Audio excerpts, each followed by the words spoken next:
Merhaba, ben Canay Atalay. Canay'la Canlandıran İnovasyon Programı'na hoş geldiniz. Burada inovasyon yaklaşımlarında yaşamı özüne alan ve dünyanın tüm canlılarına hizmet eden iyilik sağlık halinin en önemli konumuz olduğu inovasyonu yapan insanlığa dönüşmemiz için size hem zamansız hem de çok da vakti gelmiş bir davette bulunuyoruz. Rejeneratif inovasyon yani canlandıran inovasyonun temel prensiplerinden olan insanın kendini yeni gözlerle görmesi, doğayla uyumlu bir çalışma ve yaşam modellerine geçiş yapması ve burada dahiliyetçilik, türlerin çeşitliliği gibi bütün süreçlerde aslında 3,7 milyarlık doğanın laboratuvarından ilham alabileceğimiz, öğrenebileceğimiz ve zihinsel duvarlarımızı birlikte yıkıp ötesine geçebileceğimiz bir yolculuktasınız. Tabii bu yolculuklar tek başına hiç keyifli değil, hızlı da değil, etkili de değil. O yüzden her bir bölümümüzde çok kıymetli, birbirinden kıymetli insanlarla, uzmanlarla, girişimcilerle, iş insanlarıyla bir araya geliyoruz, sanatçılarla. Amacımız, davetimiz kendimize, birbirimize ve dünyamıza daha iyi gözlerle bakabilmek, daha iyi hizmet edebilmek.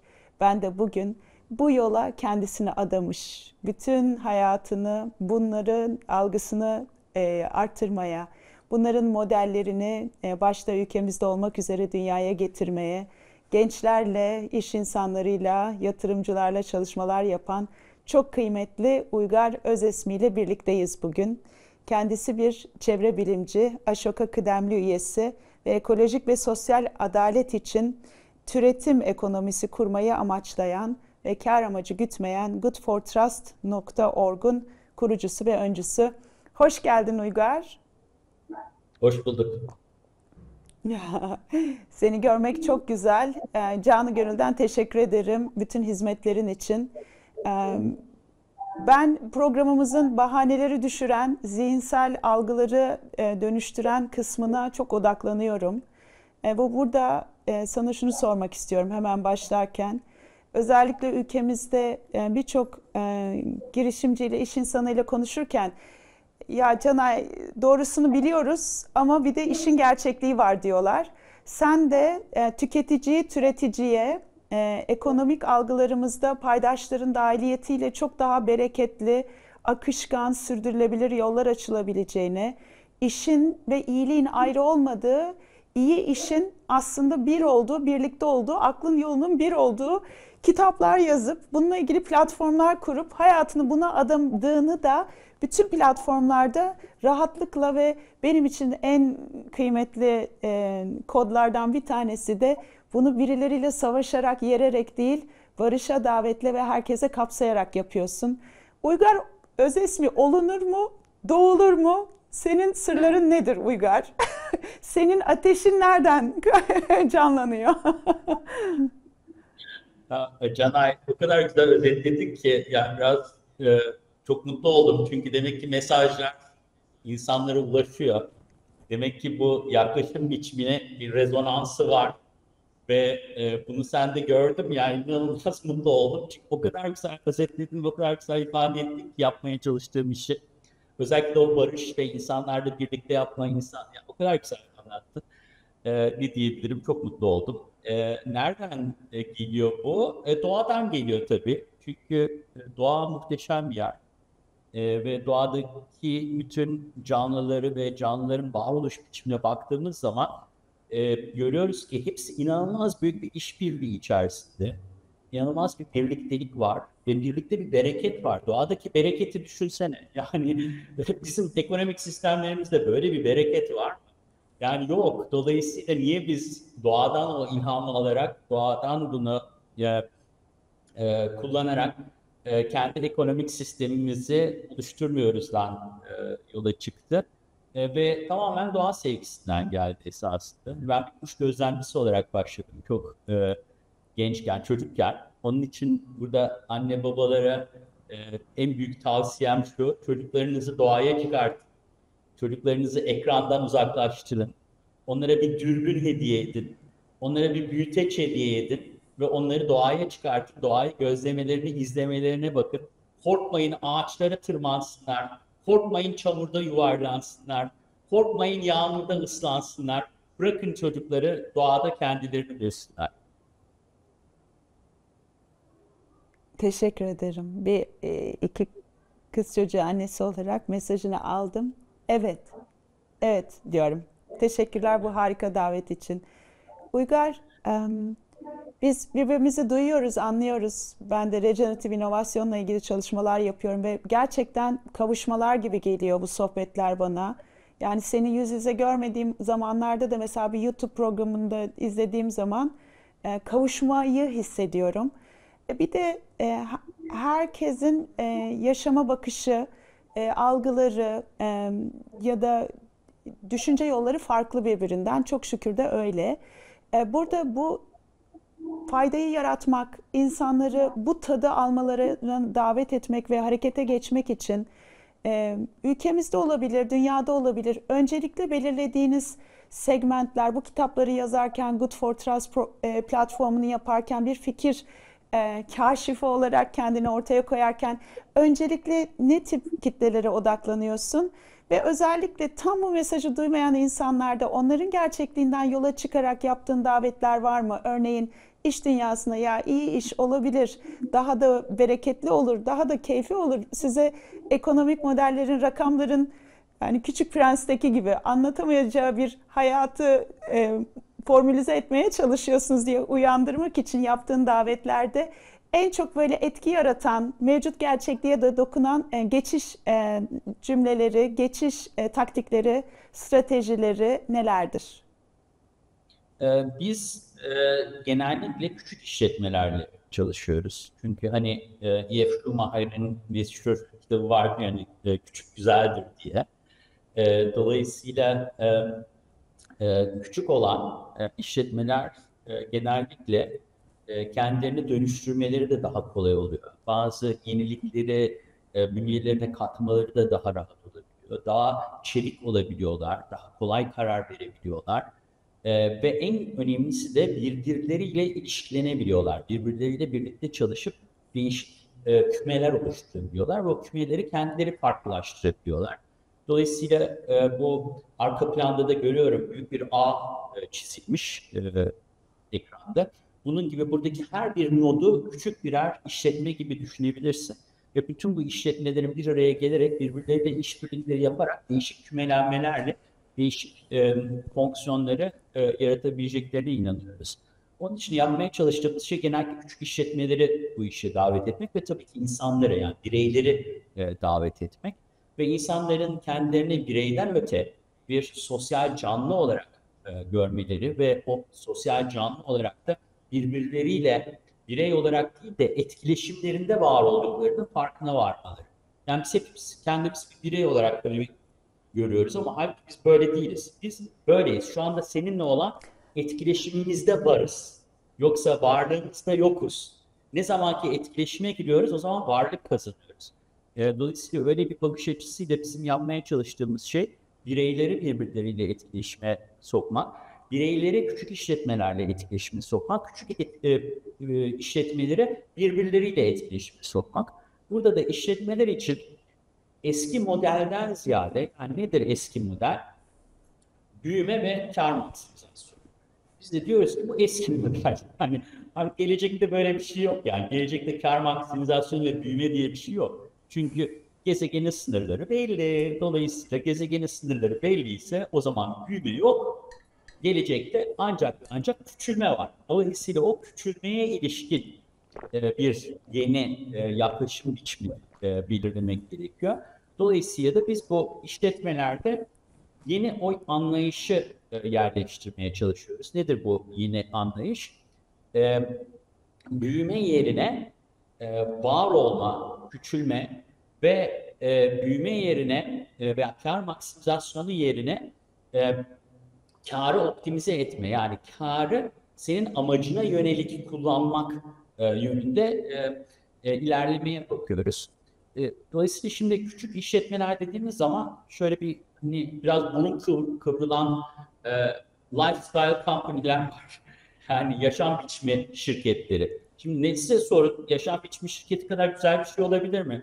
Ya bir restoranın var, O restoranında insanlara muhteşem organik gıdalar yetiştiriyorsun. Etrafındaki çiftçilere restoranından malzeme satın alarak bu çiftçilerden onları destekliyorsun. Onların rejeneratif, onarıcı, canlandırıcı tarım yapmalarını sağlıyorsun restoran olarak. Bütün etrafında inanılmaz bir faydan var. Ve müşterilerine de olağanüstü gıdalar yediriyorsun. Onları sağlıklandırıcı, hayatlarını güzelleştirici, keyif üretecekleri, arkadaşları da gelip sosyalleşecekleri ortamı sağlıyorsun. Ve bundan da senin de bunları yapabildiğin bir yaşama sağlıyorsun. Bundan güzel ne olabilir? Yani mecbur musun sen o restorandan 1000 tane aynı restorandan üretmeyi? Ne kadar sıkıcı bir şey. Düşünsene. Ya 1000 tane aynı restorandan var. Halbuki herkes, her birey kendi kalbini koyarak farklı farklı restoranlar yapsın. Yerelden gıdaları alsın. O yerelden aldığı gıdalarla yereldeki insanları beslesin. Yani dolayısıyla bizim güçlendirmeye çalıştığımız, stratejik olarak ortaya koyduğumuz gerçeklik büyüme değil, var olma. Ölüm değil, senin dediğin gibi canlandırıcı. Ondan sonra canlandırıcı ama etrafında ve herkesi canlandırıcı. Küçük işletmeler ve ilişkiler. Bunları daha çok ortaya koymaya çalışıyoruz. Ah, öyle güzel anlatıyorsun ki zannediyorum orada bir portal açıldı Covid zamanı. Anladık ki kendine yetmenin, komşuluğun, tarlandan ya da adını bildiğin çiftçiden bir şeyler alıp onu yemeğe dönüştürdüğün süreçte o biricikliği, o bütün o ilişkilerde var olmanın güzelliğini keşfettiğimiz hani bir yanda büyük bir korku ama bir yanda da büyük bir aydınlık doğdu orada. Orada yaşadık. Şimdi ben de Türkiye'yi ziyaret ettiğim zamanlarda bakıyorum hani özellikle ekonomik durum iyi olmadığında insanlarda işte geçen bir araştırmada okudum Türkiye en gergin, en kızgın, en üzgün ülkelerden bir tanesi olmuş dünyada. Ve bu araştırmalara da baktığın zaman hissediyorsun da sokakta zaten. Bu yaptığın davetleri ben de mesela sohbetlerde konuştuğumuzda insanlar böyle ikiye bölünüyorlar. Bir evet bunun güzelliğini bilen bir tarafımız var. İnsanız ve o unutulmaz. Yani gerçekten ne kadar makinelerle ve çimentolarla yaşasak da o doğamız dediğin gibi ve o canlanıyor ve o bir durdurulamaz bir güç. Diğer tarafta da benim bahaneler dediğim ya Cana işte biz üstümüze düşeni yapalım da işte büyük bir şirket gelip onu yaptığında ya da işte böyle bir politik karar çıktığında ne faydası var benim yaptığımın? Ama yani biricik senin örneğinde bile bugün hissettiğim şey herkes gerçekten kendi inandığı, kendi değerleriyle o yaşama bütün varlığıyla katkıda bulunursa hem kendine hem çevresine canlandırıcı bir hizmet oluyor. Sen tabii ki birçok alanda bu konuşmaları yapıp bu insanlarla etkileşimde olduğun, hayatını da buna adadığın için, ekonomik modellerine de yani her gün dijital platformuna baktığın için sana umudun sinyallerini sormak istiyorum Uygar. O yüzündeki güzel gülümsemeden de ilham alarak acaba ya Cana 10 sene öncesine göre biz ülkemizde böyle daha iyiyiz, insanlık böyle daha iyi uyanıyor dediğin ümit sinyalleri yaşamın parlak insaniyetimize dair belirtilerini ekonomik modellerde, sistemlerde nerelerde görüyorsun? Yani yine tabii buna daha önce söylediğim gibi küçük işletmelerde görüyorum. Onların yaratıcılığında görüyorum. Şimdi bu yani kelimeyi de çok güzel bulmuşsunuz. Canlandırıcı hakikaten çok güzel bir kelime. Yani onarıcı daha mekanik ama canlandırıcı daha biyolojik. O açıdan bunu daha çok sevdim. Hani rejeneratifi bazıları onarıcı diyor. Siz canlandırıcı diyorsunuz. Çok daha sevdim. Nasıl canlandırıcı kullanacağım? Dolayısıyla onların kendisini yani etraflarını canlandırıcı ve doğayı canlandırıcı çalışmalar yaptıklarını görmek çok güzel ve bu kelime artık çok daha fazla kullanılıyor. Türkiye'de de çok daha fazla kullanılıyor. Ben tabii uzun yıllar bu mücadelenin içerisinde olduğum için şunu görüyorum. Yani mesela organik kelimesi. Bundan 20 yıl önce organik dediğinde insanlar falan derdi. Şu anda organik kelimesini bilmeyen kimse yok. Yani pestisit, yani kimyasal zehirler ve suni gübreler kullanılmadan üretim yapılması olayı artık bilinen bir gerçeklik Türkiye'de.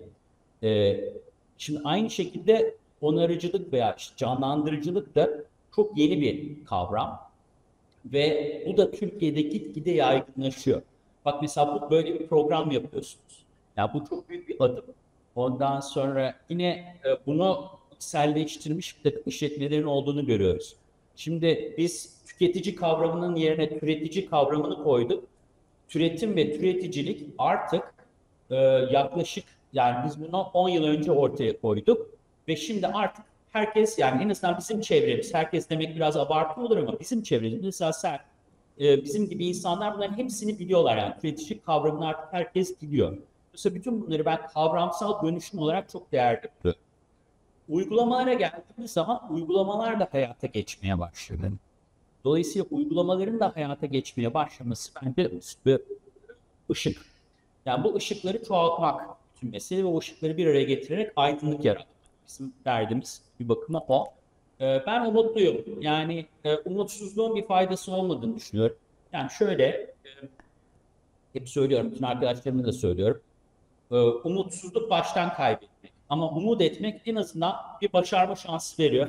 Dolayısıyla biz umut edelim ve o umut için var gücümüzle çalışalım. Yaptığımız takdirde bence ben insanın doğanın içerisinden doğmuş bir insan olarak yine doğayla simbiyotik bir ilişkiye varlığını dönüştürebileceğine inanıyorum. Ve bunun için mücadele ediyorum. Sen de bunun için mücadele ediyorsun. Demek ki bir umut var. Buradaysak umut var. Teşekkürler Uygar. Ayrıca yazılarında, kitaplarında bu konuları detaylıca paylaştığın için de teşekkür ederim. Türeticiliği Türkiye'de yaygınlaştırdığın için çok büyük sihirler olduğuna inanıyorum. Çocukluktan tüketici diye büyüyen çocuklar büyüdüklerinde de kirleten ve üretmenin bir senaryo olarak bile hayal etmeyen yorgun insanlara dönüşebiliyoruz. O yüzden çok teşekkürler. Türeticiliği lütfen, hani bu sohbetten bir şey kalırsa sizlere, tüketici değil türetici. Şimdi burada ben de iş modeli tasarımcısıyım, bilinçli iş modeli tasarımcısı ve hedef kitlelere tüketici olarak bakmayıp onları dahil ederek süreçlerde birlikte ne yaratabiliyoruz, o etkiler ve kültürel dönüşümleriyle ilgili çalışmalar yapıyorum. Kitaplarını mutlaka edinip okuyacağım ve devamını da bekliyorum Uygar'cığım senden. Şimdi bizim programımızda tabii ki süre sınırlı olduğu için seninle sohbet etmek isteyeceğim şeylerin sınırı yok bugüne sığabilecek. Fakat bizim bir oyunumuz var, meraklı bir oyun. Birbirimize sorular soruyoruz. Her konuk bir sonrakine soru soruyor. Senden önce Arzu Kaprol sana bir soru bıraktı. Öncelikli olarak tabii ki de seni bildiğini, fakat bu programla birlikte sana soru sormak için detaylı bir şekilde YouTube'da röportajlarını dinlediğini, seni araştırdığını ve daha da hayran olduğunu iletti.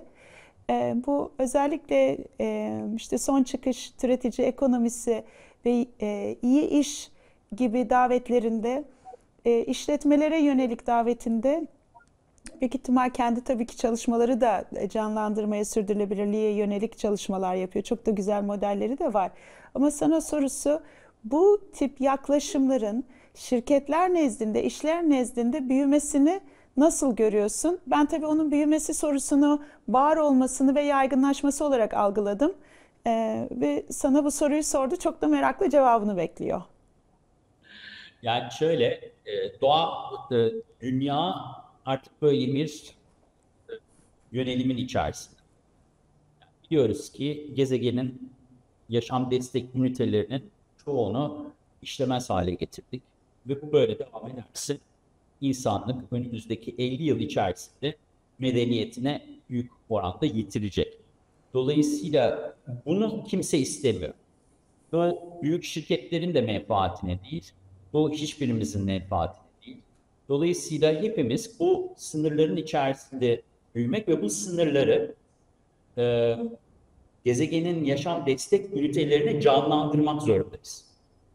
Şimdi dolayısıyla gezegenin yaşam destek ünitelerini canlandırmak zorunda ise başka çaremiz yok. Hepimiz, buna büyük şirketler de dahil olmak üzere, küçük şirketler de dahil olmak üzere, buna ilişkin bu önlemleri geliştirmek, yaygınlaştırmak, derinleştirmek, içselleştirmek zorunda. Bunun için de bize geliyorlar. Arzu gibi insanlara moda alanında geliyorlar. Bizim gibi insanlara ekosistem kurmak konusunda geliyorlar. Senin gibi insanlara iş stratejisi konusunda geliyorlar.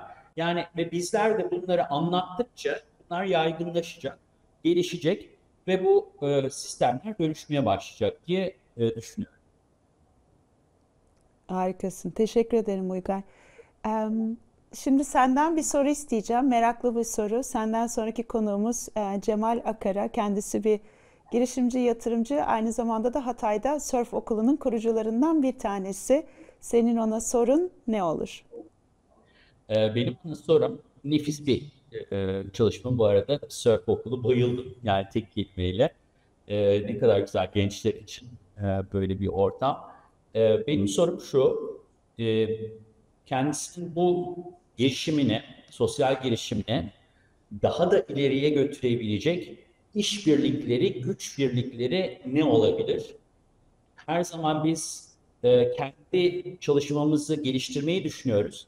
Ama esasında çalışmalarımız hep işbirlikleri, güç birlikleri ve birlikte hareketle dönüşüyor. Dolayısıyla benim ona sorum bu çalışmasındaki en önemli işbirlikleri, güç birlikleri neler olabilir? Harika. Sevgiyle ileteceğim sorunu. Uygar çok teşekkür ederim bugün katıldığın için. Hem senin çalışmalarının devamını hem inşallah işbirliklerimizi heyecanla bekliyorum. İçimde pişirmeye başladım bile. İyi ki varsın. Aynı şekilde teşekkürler. Görüşmek üzere. Görüşmek üzere. Hoşça kal. Sanıyor muyuz ki biz böyle birbirimizden ayrıyız? İşte ilişkilerde canlanıyoruz. Önce kendimizle ilişki, kim olduğumuzu hatırlayıp, umudu kaybeden kurbanlık rolünü bırakıp, yeniden kendimizi her şeyi dönüştürebilen doğanın bir parçası olarak gördüğümüzde, işte uygar olmak böyle her an bizde de canlanabilir. Ne güzel ülkemizde böyle çalışmalar yapan biriyle birlikte olmak. Sizler de nerede olursanız olun gelin birlikte olalım. Çünkü o kuvvet birliği Uygar'ın da söylediği gibi çok önemli. Küçük güzeldir. Başlayacağımız yer olduğumuz yer. Sizleri regeneratex.co topluluk platformumuza bekliyorum. Çünkü birbirimizden ilham alıyor ve bu yolculuğu birlikte keyifli hale getiriyoruz. Kendimize, birbirimize, güzel dünyamıza daha iyi bakalım. Gelin bu iyilik işimiz olsun. Bir sonraki buluşmamızda görüşmek üzere. Teşekkürler bizi izlediğiniz için. Sevgiler.